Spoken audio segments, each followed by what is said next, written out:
Quais devem ser os principais deveres dos participantes do grupo mediúnico? A doutrina espírita é linda nisso, né? Porque ela nos dá todas as responsabilidades, todos os esclarecimentos que a gente precisa para a gente ser responsável como participante de grupo mediúnico. Primeiro, um grupo mediúnico tem que ser um grupo amigo. Se a gente não exercer fraternidade entre nós, como é que a gente vai querer oferecer fraternidade para os espíritos comunicantes? Então, a gente tem que ser um grupo amigo, tolerante um com o outro, paciente um com o outro, porque todos nós temos defeitos. E se a gente vai para a reunião mediúnica pensando mal um do outro, é um desastre total a reunião mediúnica. Então, um dos principais deveres dos participantes é cultivar o sentimento de solidariedade, de fraternidade, de responsabilidade com a reunião, sabendo que a gente está sendo observado pelos espíritos nas menores coisas que a gente faz.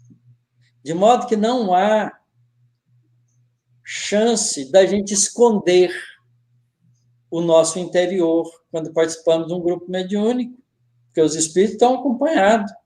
Às vezes você vai começar um diálogo com um espírito e ele fala assim, mas quem é você para falar isso comigo? Outro dia eu estava junto com você e você foi em tal lugar, fez isso, isso e aquilo. E deixa a gente numa situação terrível, não é? Então, a nossa responsabilidade é ser honesto conosco mesmo, com os princípios morais que a doutrina espírita nos ensina, fazendo o nosso esforço de ser melhor. É claro que a gente não vai acertar sempre, né? Porque a gente está aprendendo a se controlar, mas a gente tem que ter clareza na nossa consciência que nós estamos fazendo o melhor que a gente pode.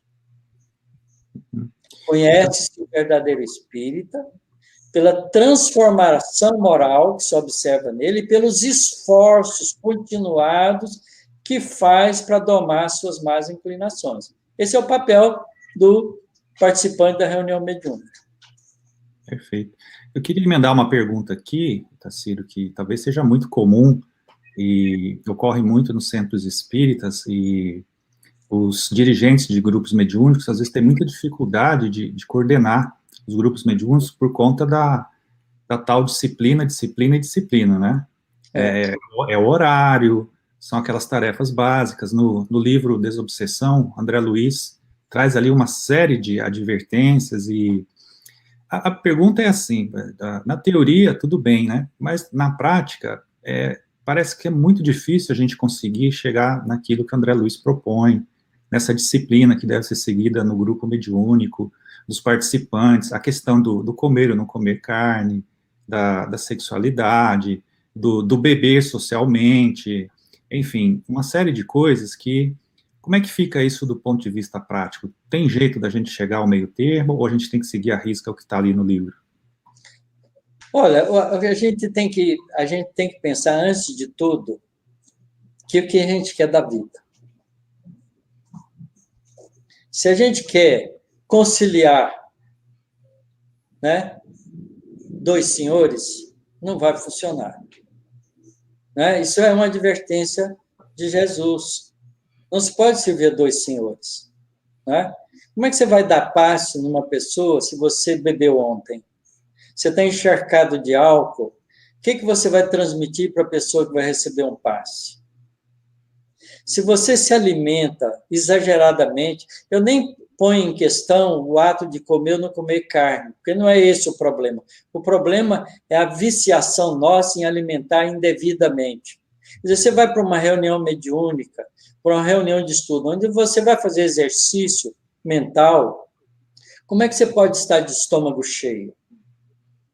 Não é? Você não vai ter capacidade de fazer isso, porque quando você quiser meditar, pensar, colocar o seu pensamento em ordem, você não consegue, porque o seu estômago está pedindo sangue para poder fazer a digestão. Então, você vai ficar aí com sono e vai dormir na reunião porque está indevidamente alimentado. Então, há uma regra para tudo. Né?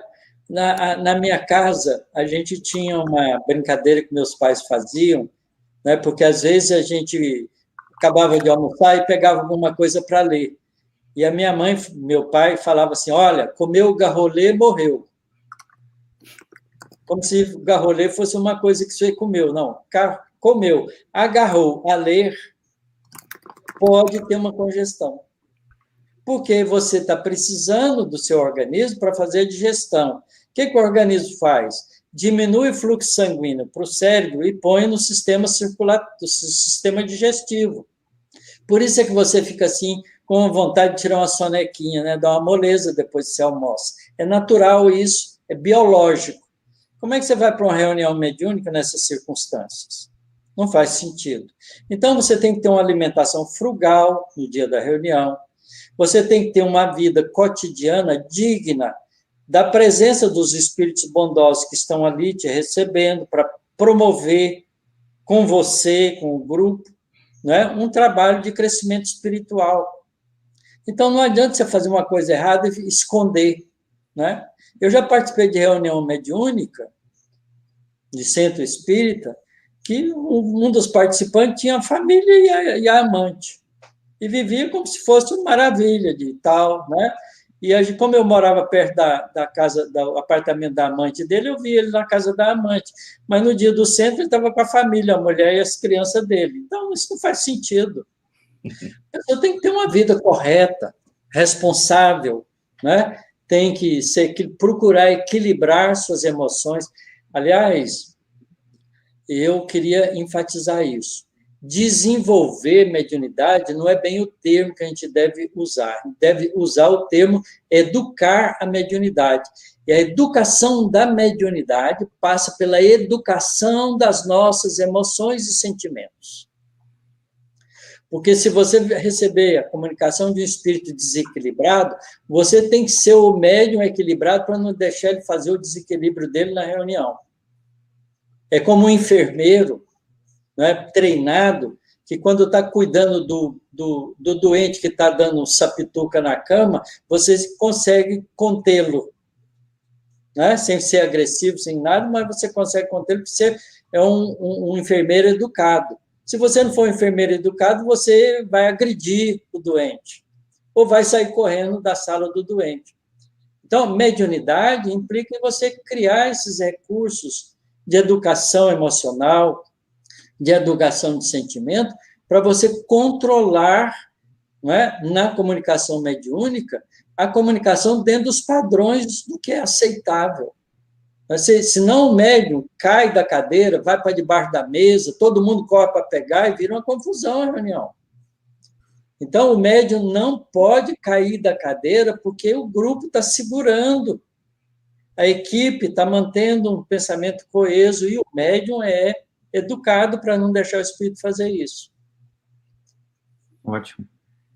O trabalho esse da médium mediúnica, só para enfatizar um negócio, é a pessoa realmente entender a seriedade do trabalho, né? E o comprometimento de cada trabalhador ali.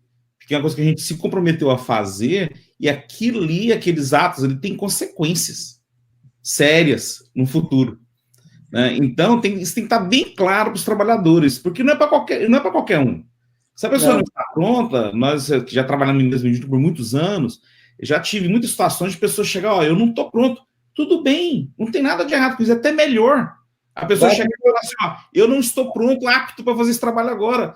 Então, vai para o grupo de estudo, vai trabalhar na assistência social, vai fazer outro trabalho. Exato. Mas depois que você assumiu esse compromisso, aí não tem jeito de mudar a regra, né, no meio do jogo. E trabalhar em reunião de desobsessão é mais grave ainda, porque os espíritos que estão sendo, né, auxiliados para deixar de ser obsessores ficam com raiva da gente, porque acham que tem que estar protegendo o obsidiado. E cai de pau em cima da gente. Se você não tem equilíbrio, meu filho, vai junto. Vai, é verdade. É muito sério.